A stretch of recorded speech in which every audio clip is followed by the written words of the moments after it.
భారతదేశంలోనే మొట్టమొదటి శివపీఠం ఎక్కడుందో తెలుసా?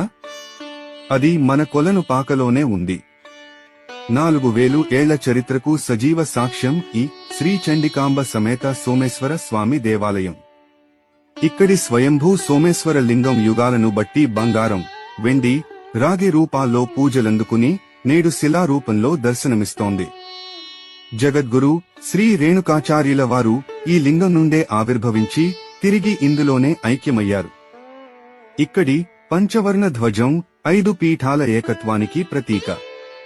కాశీ, శ్రీశైలం, ఉజ్జయిని, కేదార్లతో పాటు కొలనుపాకను పంచపీఠాలుగా పిలుస్తారు. 14వ శతాబ్దంలో జరిగిన దండయాత్రల వల్ల ఈ క్షేత్రం ఎంతో విధ్వంసానికి గురైనప్పటికీ నేటికీ తన వైభవాన్ని చాటుకుంటోంది. 18 రకాల కులమతాల వారు కలిసి ఉండే ఈ క్షేత్రం ఒక అద్భుత కర్మభూమి.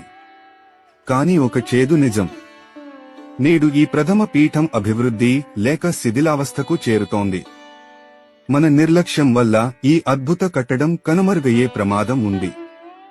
ఈ మహత్తర క్షేత్రాన్ని ప్రతి శివభక్తుడు దర్శించాలి, దీని గొప్పతనాన్ని చాటి చెప్పాలి.